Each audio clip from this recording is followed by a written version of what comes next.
Outstanding effort again. We're busting ours to kick yours. That's big time. Minus 15. Respect all, fear none. Oh, did he belt that one? Intensity is not a perfume. It was a no-doubter. 5, 4, 3, 2, 1. We are up in the bird's nest here for the first time in a while. I'm Annie Klaff along with Brendan Mortensen, who's joining virtually. But as we are in the middle of the World Series between the Dodgers and the Blue Jays and a wild 18-inning Game 3 last night, there is some very important news here in Birdland as the Orioles are one of 9 MLB teams in search of a new manager this offseason. Mike Elias and the front office have finally found their guy, and it's Craig Albernaz making his first MLB managerial role for the Baltimore Orioles. And Brendan, welcome into the show, and we have a lot to break down on who Craig Albernaz is and beyond, because it's been a while since we've gotten together. Yeah, I'm just glad I woke up by noon, to be honest. I tried so hard to make it through 18 innings. I think I fell asleep in inning 14 or 15, if I remember correctly.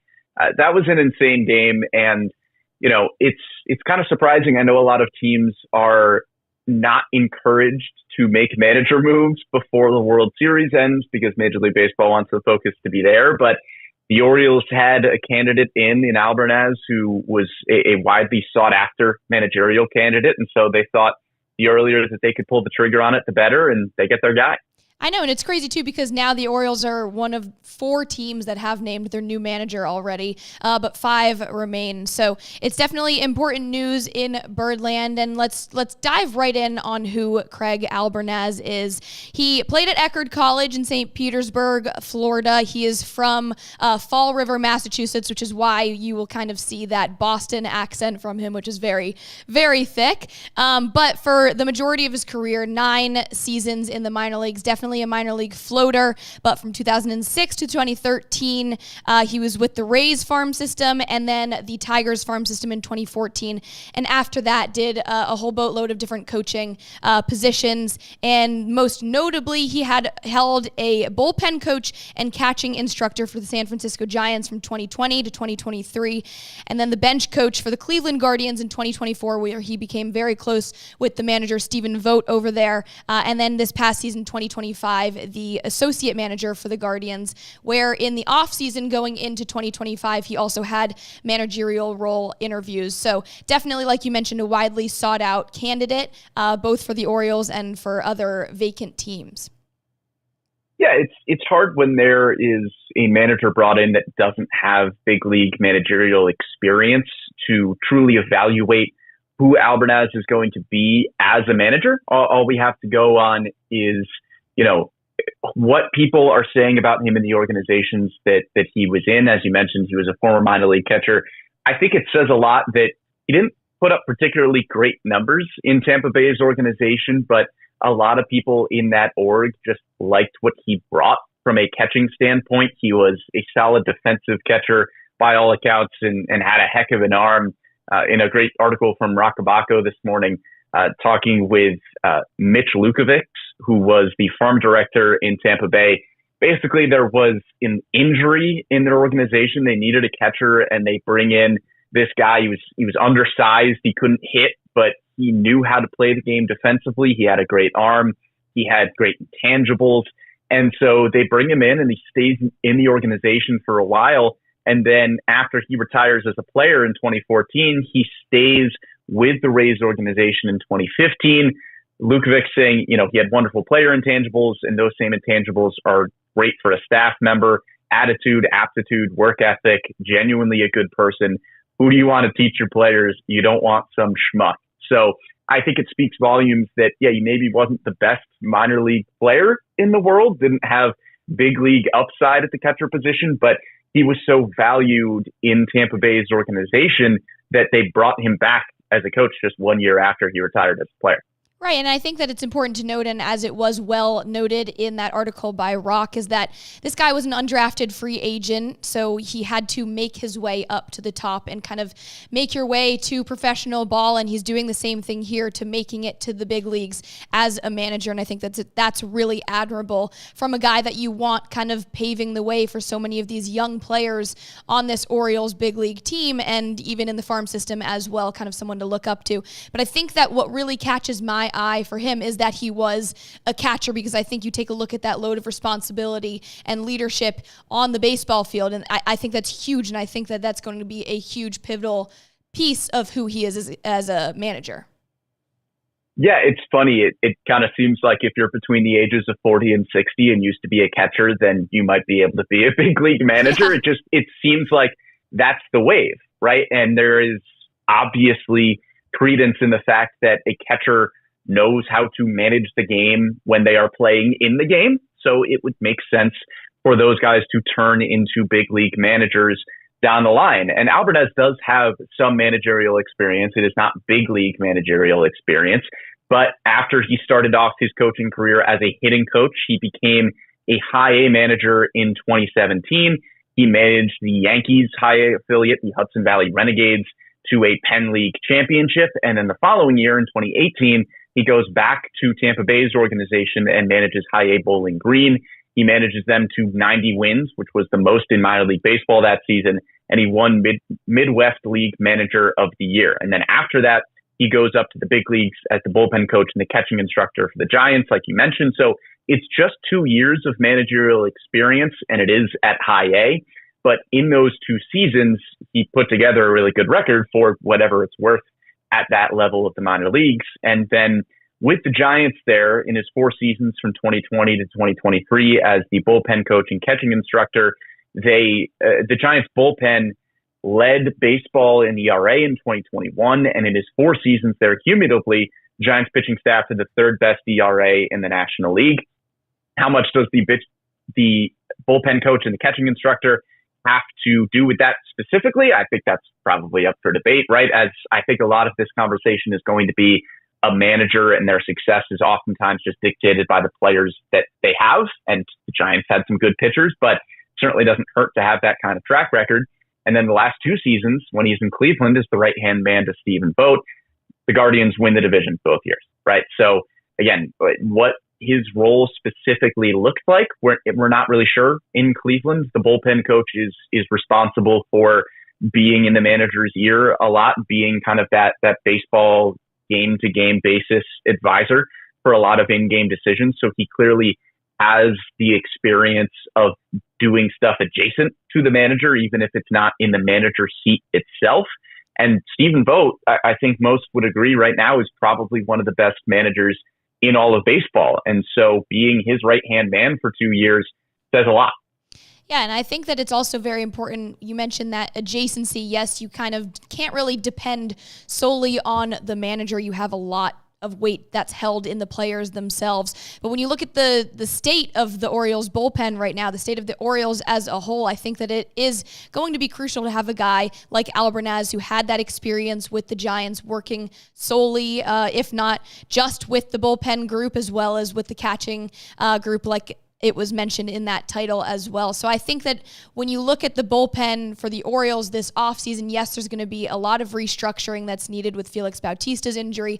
Lots of guys dealt away at the trade deadline, and kind of to have a new voice that's had some very direct experience in a bullpen group and catching group at the big league level, that's going to be huge, regardless if it's just by adjacency to a manager role or not, because you're going to have someone new who has a little bit newer of a voice of who you're bringing in the offseason and how you're going to structure what guy is pitching when you go into the relief group. So I think that that's going to be really important, regardless of who you get to be a reliever in the offseason, because that is going to be a great deal in part of just who the pitcher is regardless. But I think having that new voice from Albernaz and his experience with managing a bullpen group is huge. Yeah, and again, how much of the Giants' success then was Albernaz being a great bullpen coach and catching instructor, and how much of it was, the Giants just having talent.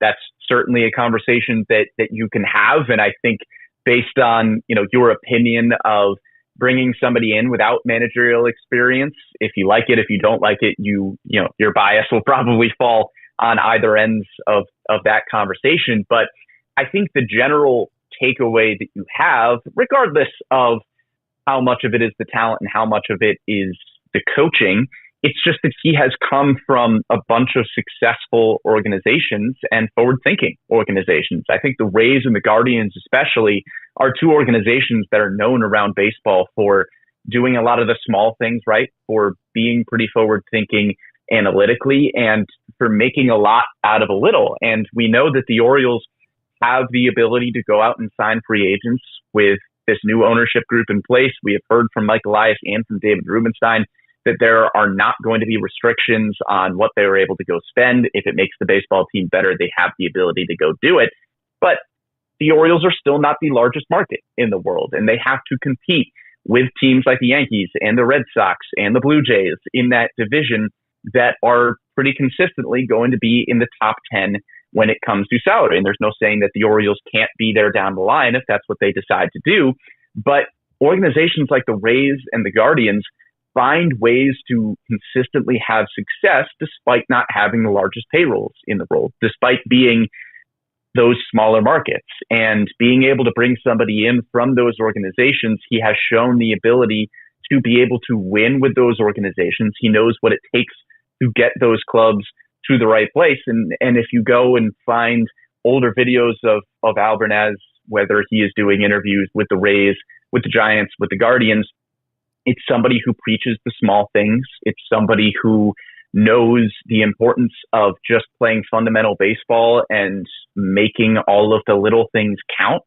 And I think that aligns pretty closely with what the Orioles are going to be able to need to do to sustain success. You're not always going to be able to compete with the Yankees and the Red Sox and the Blue Jays of the world in terms of salary, but the Rays and the Guardians have shown that you don't really need to in order to compete with them on the baseball field. So I think regardless of, the specific roles that Albernaz has had, in Cleveland, it was the right-hand man to Stephen Vogt. With the Giants, it was the bullpen and the catching instructor, but you're still coming from organizations that know how to win from the ground up, regardless of the amount of resources that they may have at their disposal. Right, and also kind of win in dire needs. I mean, we saw the Guardians this year come from 15 and a half games back to win the division. So I think that is huge. And yes, that's a small sample size, brings in the debate again of the players. But I think that it's a really unique position for Albernaz, where it's different from when Brandon Hyde was brought in. This was a rebuilding team back then.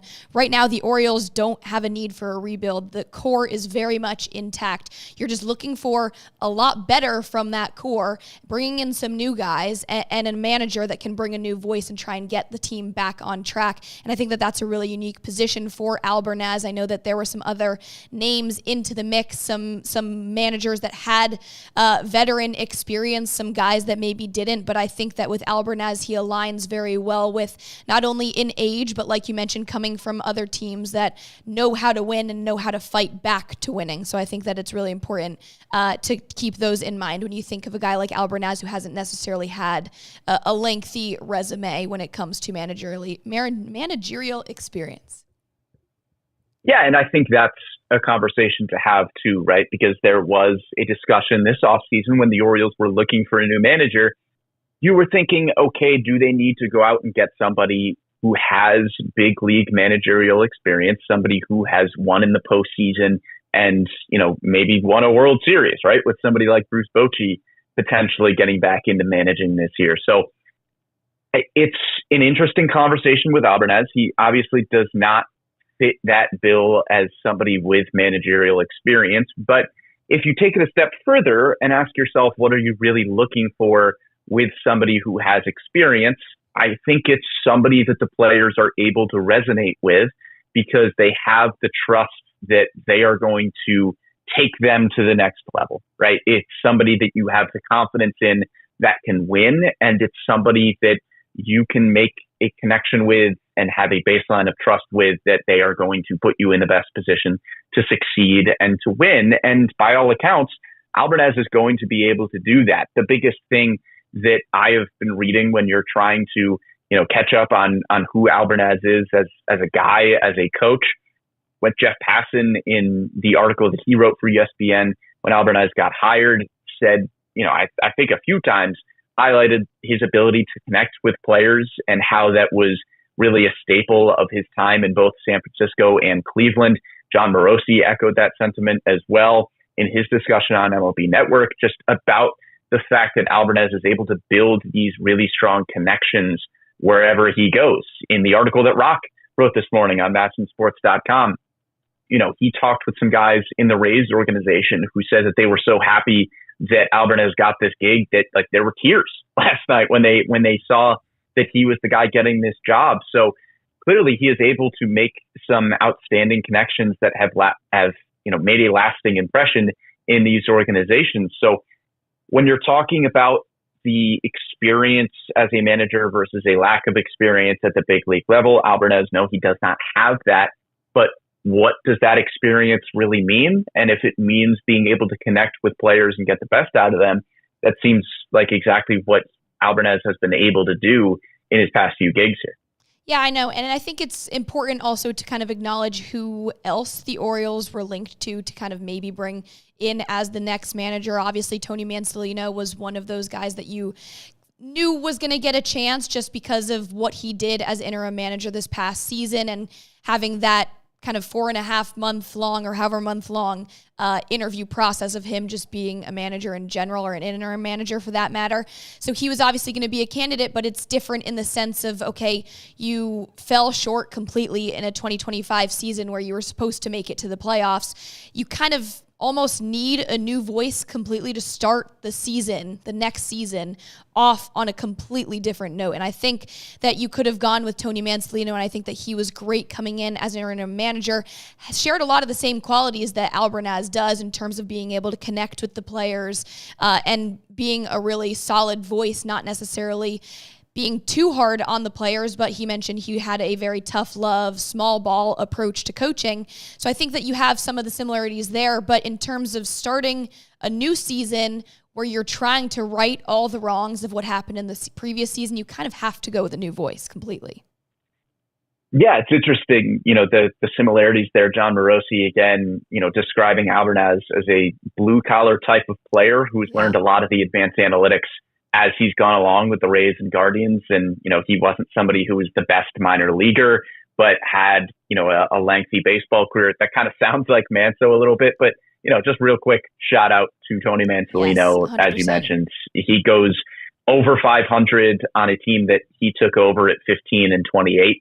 And he had that team playing competitive baseball down the stretch. They weren't in the playoff hunt, but that was a team that fought until the end. And I think Tony Mansolino played a really large role in the fact that they had a 3 games over 500 record in September with not a ton to play for. And I think that speaks volumes about the job that Tony Mansolino did. We are assuming at this point that he is probably not going to be back in the organization. I suppose there is a chance. Mansolino did say that he would have conversations with the Orioles potentially about other roles. I would be surprised at this point if Mansolino comes back. It is a bit of an awkward situation if he were to come back as a bench coach, per se, and maybe there would be, don't need to get into that whole conversation, but assuming that this is the last we see of Manso with the Orioles, just shout out to him and the job that he did last year. But with Albernaz, it's an interesting spot, right? This is an Orioles team that, as you mentioned, does not need to go through a rebuild. The core is here. They have young position players that have played some outstanding baseball, more so in past seasons than they did last year, and they need to be able to get back to the spot that they were in a few seasons ago if the Orioles are going to be competitive in 2026. And so Albernaz is tasked with not coming in and reinventing the wheel, but more so just implementing some fresh ideas. And I do think bringing in a fresh voice, like you said, is something that needed to happen because clearly something last year did not work. I think there are a lot of things in this organization that have worked over the past few seasons. if that weren't the case, they wouldn't have won 100 games in the AL East 2 years ago. But something last year did not work. There were injuries, but there was also underperformance. And you've got to bring in a new voice who has come from successful organizations to be able to right the ship. You are not building a new ship. You just need to right the one that was on a pretty good course until last year. And I think Albernaz, hopefully, will have the ability to do that. Yeah, completely agree. It would have been great to see Tony Mansolino come back in whatever role, but I understand why they went with a guy like Craig Albernaz at the helm for 2026. Some of the other guys I think it's important to mention that were linked to be in the interview process, or maybe someone that the Orioles were looking at for the next manager, former Mariners manager Scott Servais. He ended the season with the Mariners at 64-64 in 9 years with Seattle, a .514 winning percentage. He was linked to both the Orioles and still linked with the Twins. Former Mets manager Luis Rojas, former player and 11-time All-Star Albert Pujols, and Cubs bench coach and former Oriole Ryan Flaherty. So those are some of the other guys that have been linked to the Orioles, but alas, Craig Albernaz gets the nod.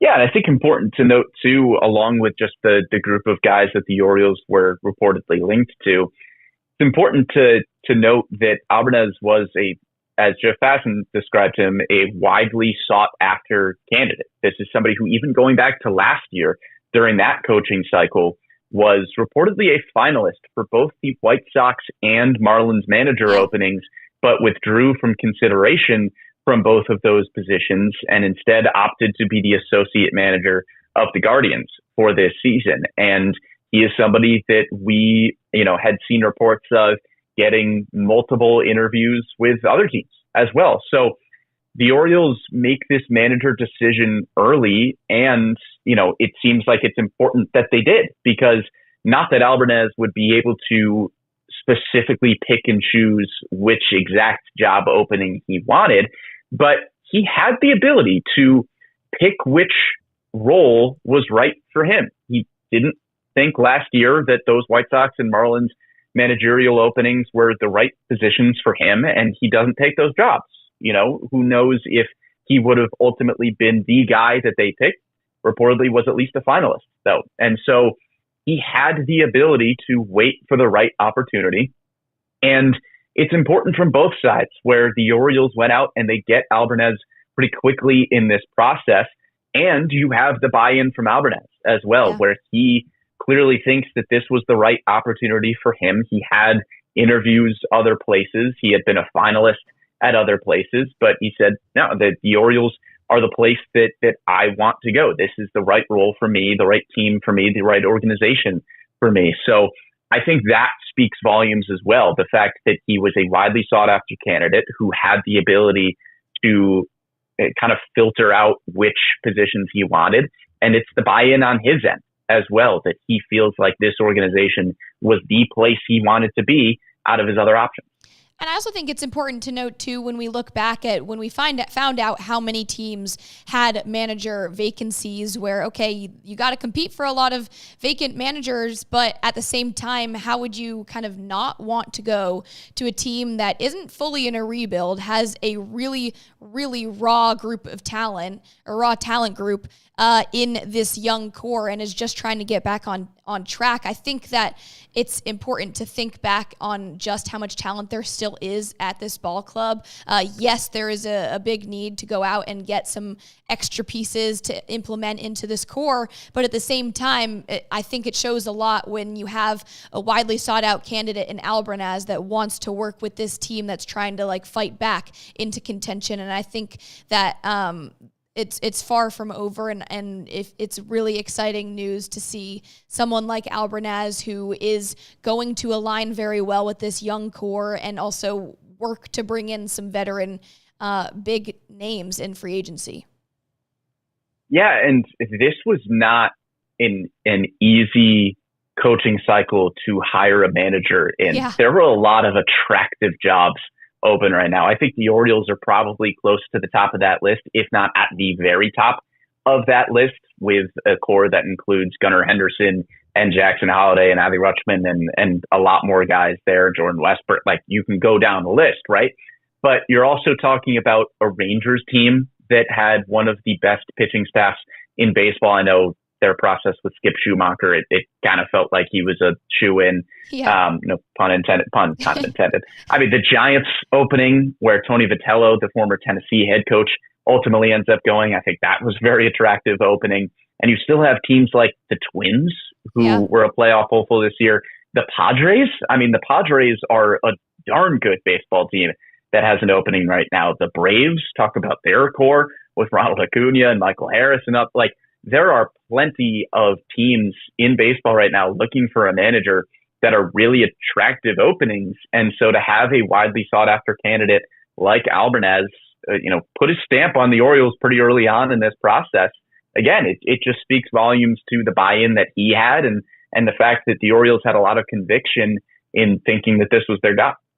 I think right now kind of the crucial conversation is a little bit of where do they go from here, because you had the utmost priority for the Orioles front office and Mike Elias to find that manager. There's a boatload of other tasks that they need to check off the list this offseason, especially because it's still very early. The World Series still hasn't even been complete, but you have the general manager option to fill in.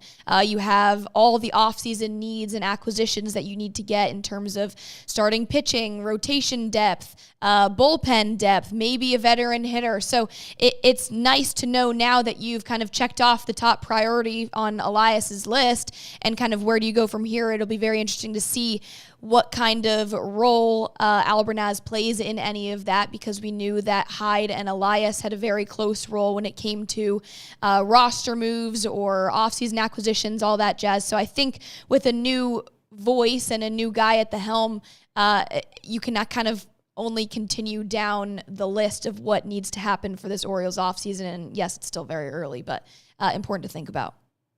Yeah, and we're going to find out a lot more in about a week when we hear from Albernaz. Well, exactly a week, as we are doing this podcast on Tuesday, and he will have his introductory press conference next Tuesday. It kind of remains to be seen what sort of role he will play. We've got to hear from him and find out. Obviously, he is the skipper, and he is going to have those game-to-game decisions. How much input is there in terms of those roster decisions? How much input is he going to have in bringing him in his own staff, potentially, right? We don't know exactly what the staff is going to look like going into next season. When Brandon Hyde was hired, there were a few coaches that Hyde brought with him, guys like Tim Cousins. So we'll see if Albernaz brings over any coaches with him and what roles those guys might be in and what it means for the rest of the coaching staff. But the roster construction is now going to be the main focus for this Orioles offseason. They get the manager out of the way pretty early on in the process, even before the World Series is over with. And I'm sure Albernaz will have a say in what kind of free agents are brought in this offseason, what kinds of moves are potentially made. Obviously, it is still going to be up to Mike Elias and that front office, but I would be shocked if the new manager doesn't have at least some sort of input on those kinds of roster decisions. And I think, look, I don't want to downplay the impact that a manager has. Obviously, they are important. We saw it last year with kind of changing up the voice in Baltimore and the impact that had on the record, along with guys getting healthy and playing better down the stretch. We have seen it plenty of places where a manager change makes a big difference. But it's also up to the players. A manager is going to be as good as the players play, right? His managerial record is a reflection of what the guys are doing on the field, and coaching plays a huge part in that. But it is still going to be a crucial offseason to be able to put the pieces in place for Albernaz to have success. There are a lot of bullpen moves that need to be made. It needs to be a closer on this team going into next season, right? Who knows what position player moves will be made as well? Will there be a acquisition in the starting rotation, whether it's depth or a front end guy? We're going to get into all of those conversations after the World Series and as we kind of start to preview free agency. But Albernaz's success, yes, the coaching has a ton to do with it. You need to pair it with the quality talent on the field. This is not breaking news. This is just how baseball works, right? So it is still going to be a crucial offseason for this team to put the pieces in place for Albernaz to be able to have success. Yeah, 100%. There was a quote in the article from MLB Trade Rumors announcing the new manager hiring, just saying how the Orioles will augment their young core with offseason additions is now the next goal for Elias with the managerial search concluded. I think that's just kind of the perfect way to put it, where we knew that this offseason was going to be critical for Mike Elias just because of how the last two seasons have gone, falling short in the playoffs in 2023, 2024, and then not making it in 2025. So there's a lot to work back from, kind of righting the wrongs of the last two seasons with injuries and underperformance, guys you lost at the trade deadline, but also being able to utilize a whole new farm system for that matter, extremely bolstered after the draft and the trade deadline, how you can kind of use those pieces in future moves maybe, or who can even maybe break spring training camp. So there's going to be a lot to cover this offseason for Mike Elias and co,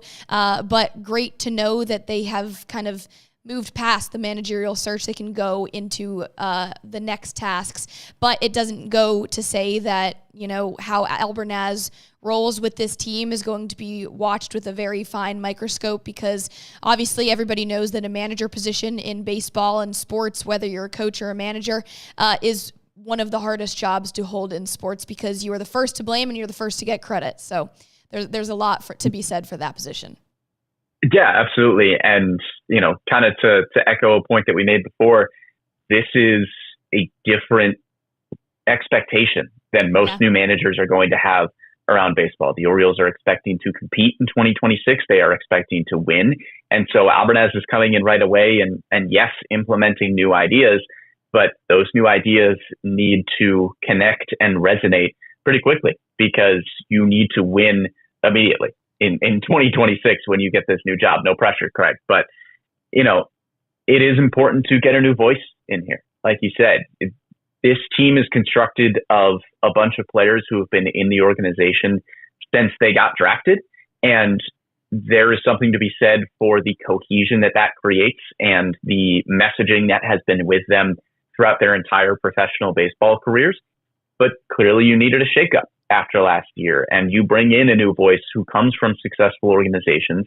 And so hopefully he's able to implement some new ideas and challenge these guys, challenge the front office, challenge the coaches, whatever it may be, and steer this thing in a bit of a new direction. Because, you know, not to say that whatever messaging there was last year was stale or running out or anything like that. It didn't work as well as you needed it to. So Albernaz being a fresh voice, I think it makes a lot of sense for the Orioles to go in this direction, and we'll see what 2026 brings. Yeah, it's as simple as starting a new season on a new chapter, basically. Just completely fresh slate, new voice to come in and take charge for an Orioles team that desperately needs to get back on track. But I think that'll pretty much cover everything that we needed to kind of tell you all about who Craig Albernaz is, who the new guy in charge is. But I'm sure we'll have a lot more to discuss as well after the introductory press conference next Tuesday. I believe it's at 4:00, maybe, or maybe not. But we shall Couldn't tell you. It's at some time, and we'll let you know when it happens. Exactly. And we will have content, maybe a podcast afterwards. We have yet to discuss that fact. But thank you so much for those who tuned in live. And if you missed it, you can catch this Bird's Nest episode after the fact on Spotify, Apple Podcasts, Google Podcasts, wherever you get your podcasts. And be sure to stay tuned for future news, whether that's off-season moves as we move further down the road, closer to winter meetings, closer to spring training. But I'm sure we'll have a lot more to say about Craig Albernaz and his new role as Orioles skipper. Thanks so much for tuning in. We'll catch you next time.